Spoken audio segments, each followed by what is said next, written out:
We have a big show coming up tonight. We're going to be talking to Timothy B. Brown of footballarchaeology.com about the referees and the point system. Tim's up in a moment to tell us all about it. This is the Pigskin Daily History Dispatch, a podcast that covers the anniversaries of American football events throughout history. Your host, Darin Hayes, is podcasting from America's North Shore to bring you the memories of the gridiron, one day at a time.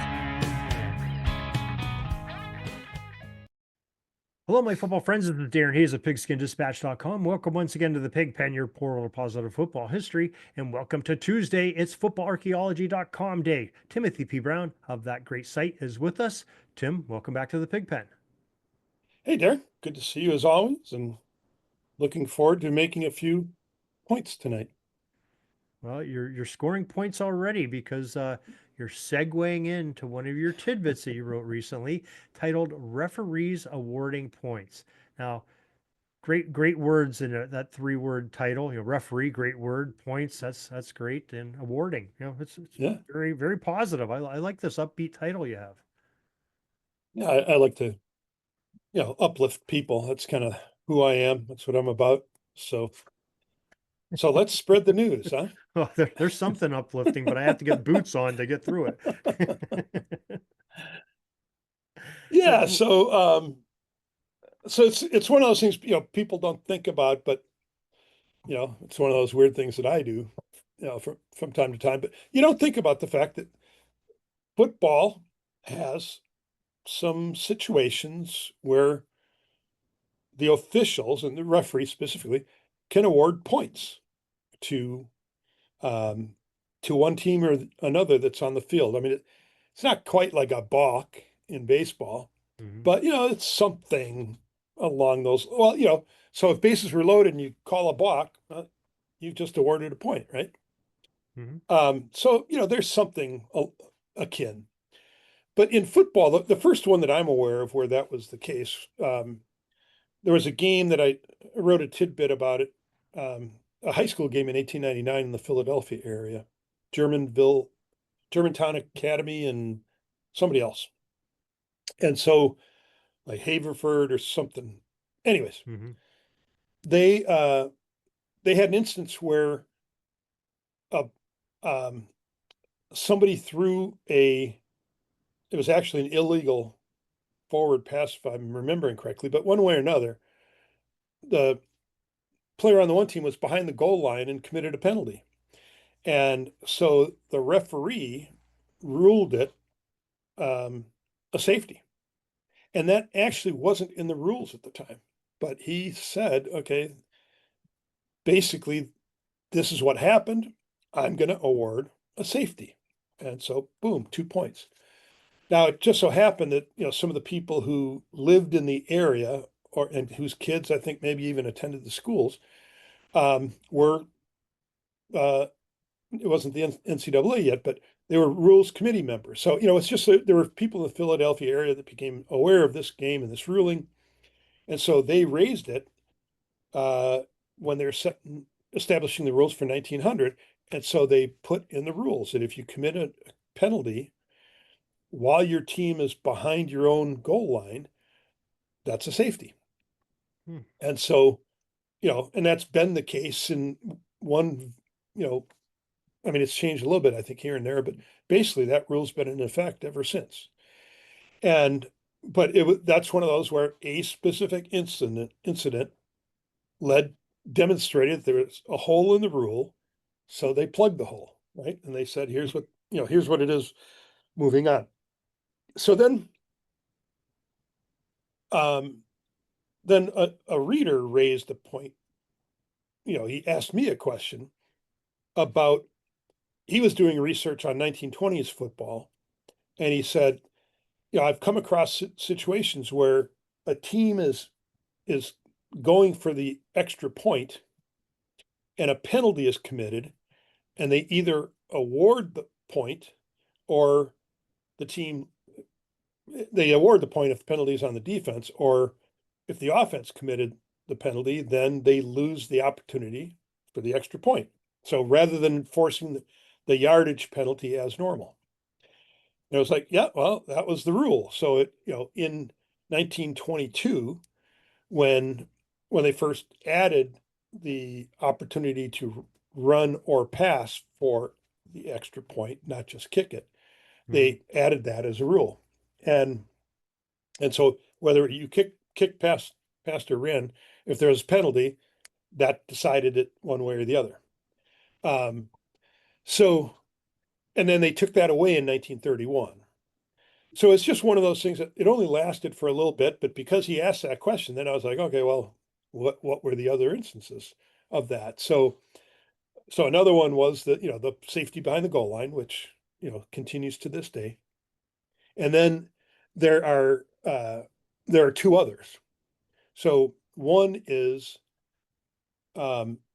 if let's just say it's towards the end of the game and you're close to scoring, and the clock's running, if the other team can't just deliberately commit penalties to keep the clock, this is kind of a goofy situation, but it it can happen, and it happened in like an NFL playoff game in 2024, where the team was warned because they kept committing penalties to kill time, right?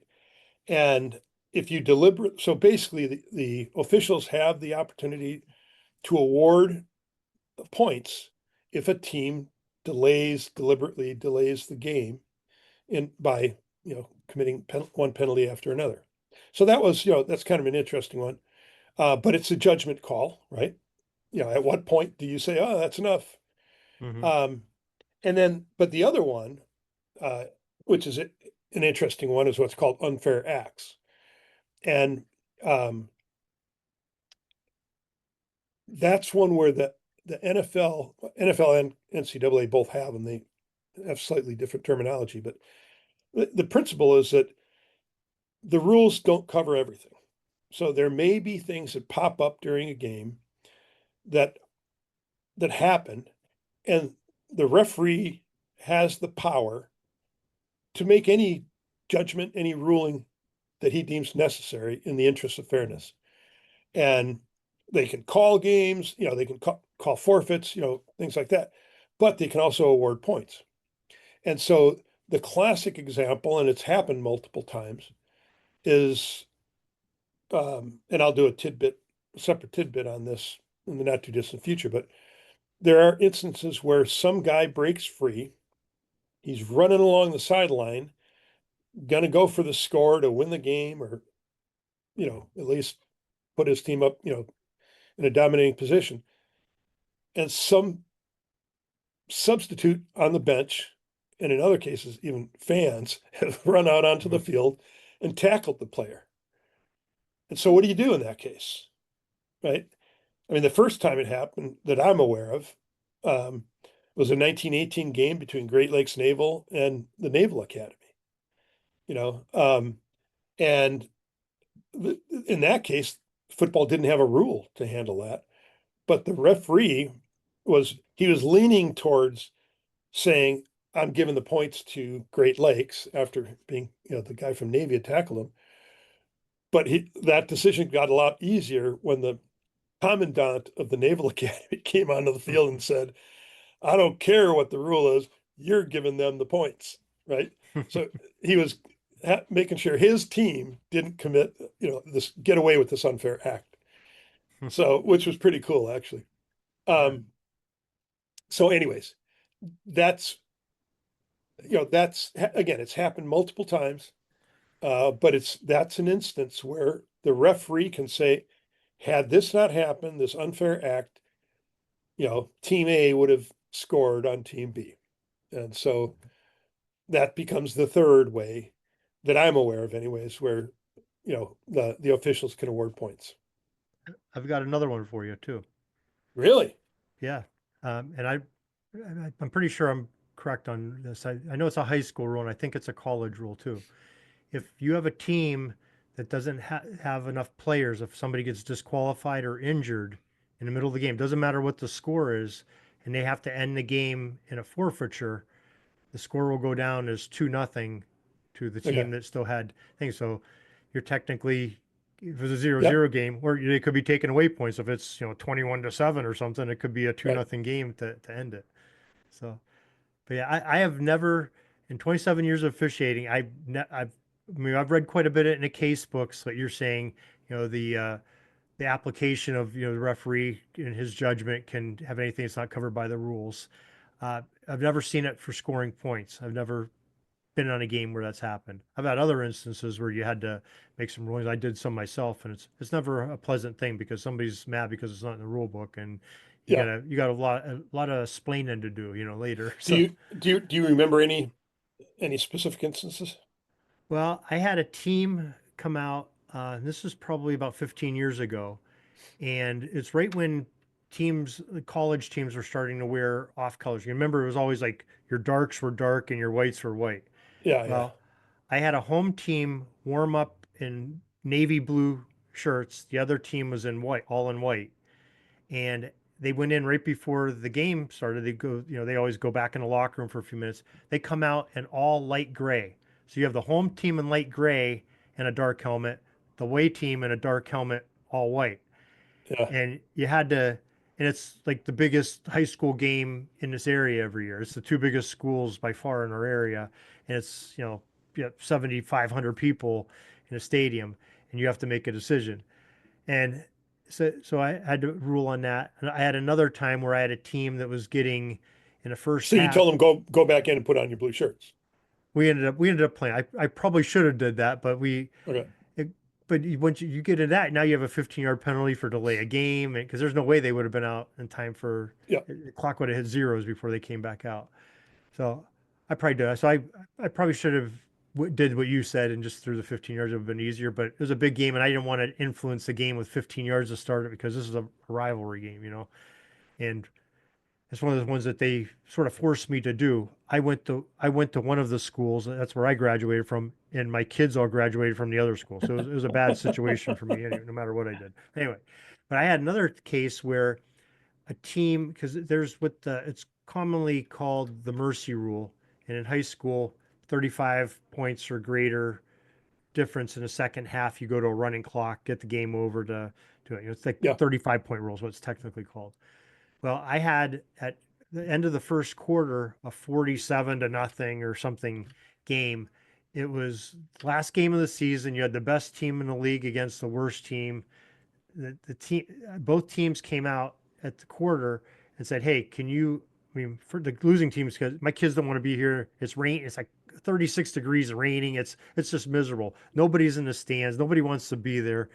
The team on the losing team doesn't want his kids to get hurt because they're just giving up, and the other team getting ready to go to the playoffs, they don't want anybody to get hurt. And so they're both asking me, "Can you just whoever you can do to get this going?"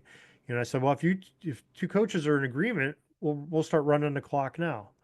And technically you're not supposed to do it till after halftime. So we Yeah. ran the clock, but it was the best thing for that game, and both Yeah. everybody wanted that to happen. Do it, except the administration of that I have to answer to. I had to go through a bunch of meetings on that and everything. But the coaches came to my defense and said, "No, Yeah. we wanted that, and we're glad he did it." So that's two instances I can come off where I had to make a decision like that. And I've been on other games where I wasn't the referee, and the referee had to make a decision, and we went with it because he was the ref. He's in charge of the Well, game. but the cool thing is that I mean, I'm sure there's some places where some referee has abused the power, but that's not the way they're built generally, right?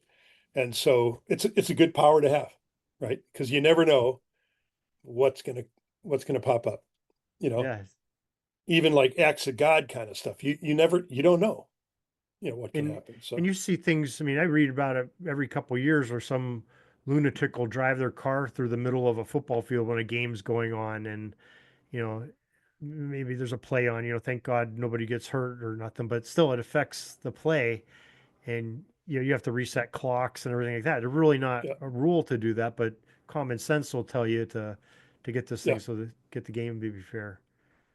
Yeah. So, well, yeah. I, Good I on have you. I have another instance. We were on a muddy field, a rainy weekend. It rained for like a week or so. One end of the field was underwater basically, which we probably should have not play the game. It wasn't underwater, but it was just miserable. You didn't want to be short yardage inside the 5-yard line because it was just a mud hole. So when teams would go over the 50, we were flipping the field. You say, okay, change sides. It's just like you do at a quarter and put them on, the 48 going the other way to play at the good end of the field all the time. And nobody was unhappy with that. Both coaches were happy. The quarterbacks and centers were ecstatic that we did that, and running backs they're not laying in the mud. But yeah, we did that to keep a game going. But it was like a JV game. So yeah, you get fun stuff out there. That's for sure.